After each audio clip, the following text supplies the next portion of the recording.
Beast Quest, Book Number 3, Arcta the Mountain Giant. Prologue. The caravan of wagons moved slowly along the mountain road. As the road became steeper, the horses struggled to pull the wagons, which were loaded with food and supplies for the trading town and mountains. How much longer? A boy in the first wagon asked impatiently. Spotted looked ahead at the narrow, winding road as it snaked up the mountain.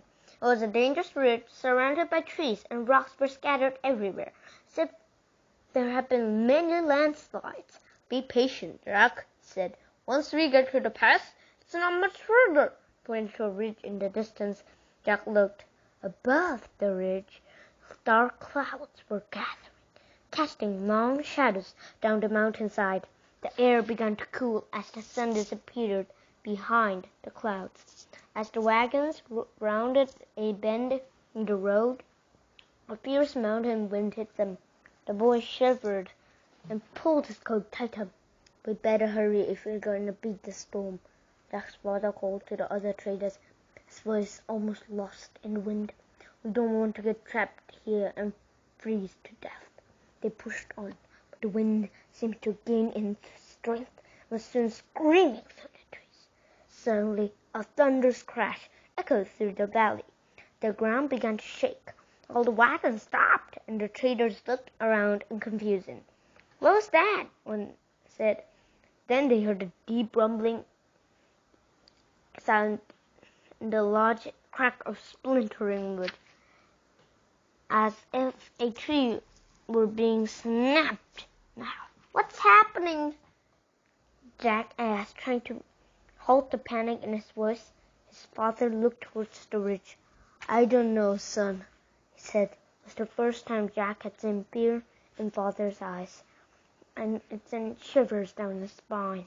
The ground now trembled so violently that it was hard not to fall off the wagons.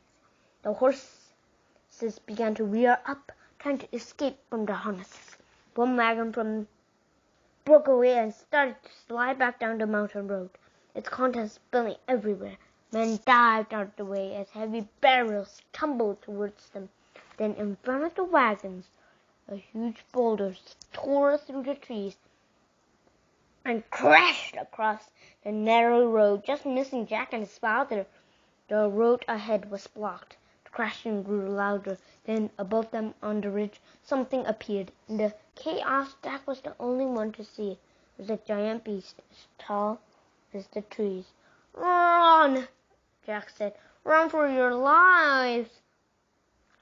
Chapter 1. A New Adventure. Tom and Alina stopped at a fork in the road.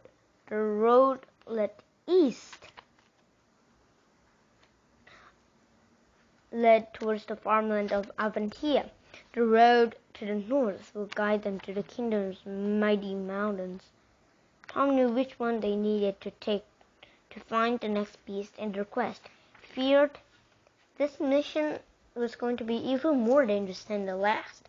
Behind him, he felt Alina shiver as she looked at the mountain peaks in the distance, wrapped in dark, ominous clouds.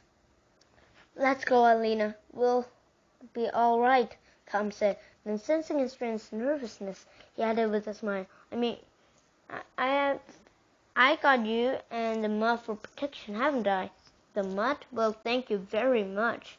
Silver whispered to a pet wolf. Silver was sniffing some bushes nearby. "Come on, boy. Let's teach our friend some manners." She pointed at Tom, and the wolf bounded across and playfully nipped his heels. "Ow!" Tom cried. "Take it back," Alina demanded. All right, I'll take it back." Tom laughed. Alina gave another short whistle. Silver immediately left Tom alone and trotted obediently by Tom's side. Tom smiled. They were in this together. The four of them had set out in the road to the north. Before he met Alina, Tom had been chosen by King Hugo and his royal advisor, Wizard Arthur, for this quest. He was to save the kingdom of Avantia from the beasts who had been trapped by the spell of Mavel, the dark wizard, and were destroying the land. Tom's mission was to free them from the curse so that they could protect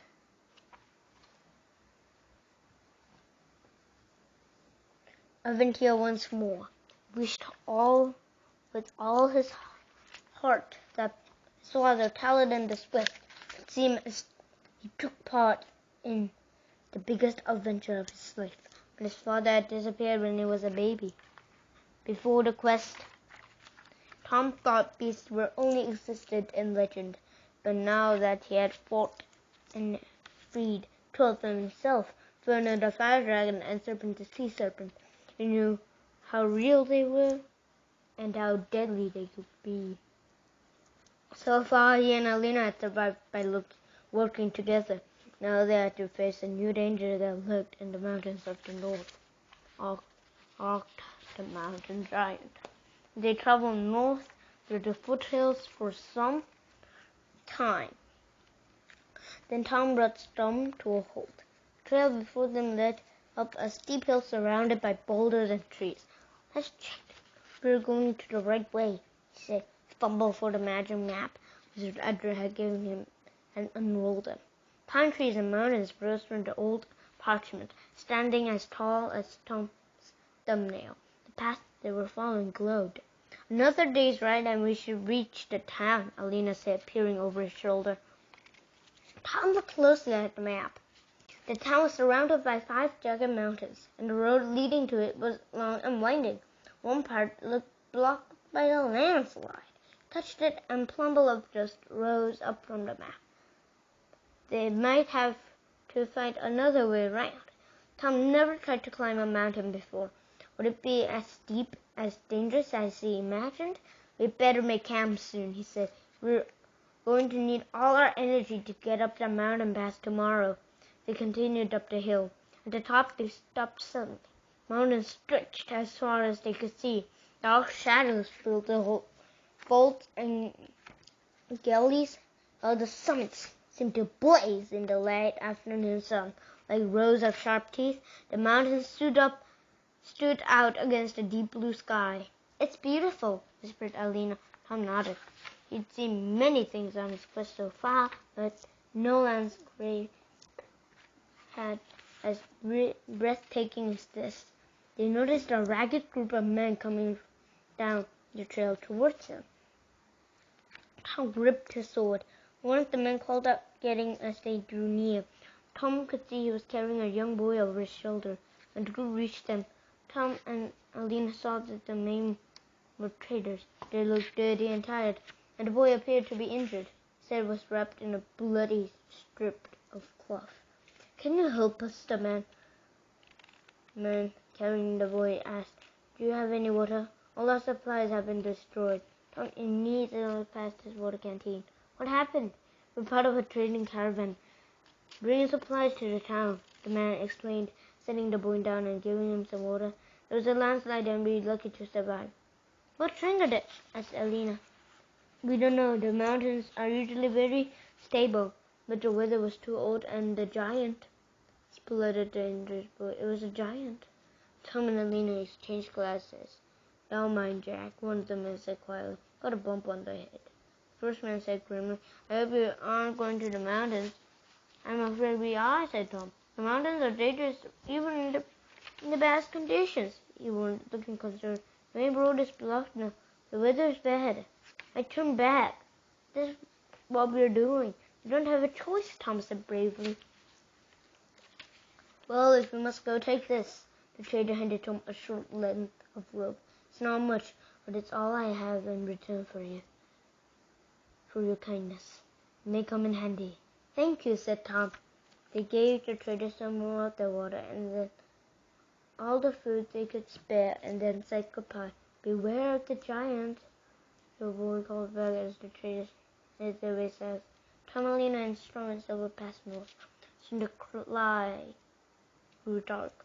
It began to drizzle and the ground became muddy. "We'd better hurry up and make camp," Alina said. "We're going to get soaked."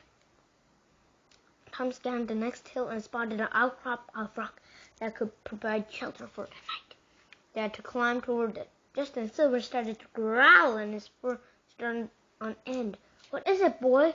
Tom jumped off Storm and crouched beside the wolf. It was all around, but the hillside was deserted. Alina shivered, and Tom paced nervously. Then suddenly the horse halted, planting one forehoof firmly on the ground. "Come on, Storm," Alina said, touching her heels to his sides. "It's all right." She stopped with a gasp. Storm was slowly moving backwards to the deep side, and they were standing still. "Tom!" Alina cried as Storm started to slide more quickly. Ground's not safe. Jump off!" Tom yelled. Storm fought to keep his balance, but his hind legs slipped under him. With Alina clinging to his mane, the horse fell heavily on to his side. His hooves sent great clouds of mud flying into the air, and Alina crashed to the ground with a cry. "Storm, Alina!" Tom shouted. His voice filled with panic. Alina's eyes were wide with fear as she pointed to the hill past Tom. "Mudslide!" she screamed.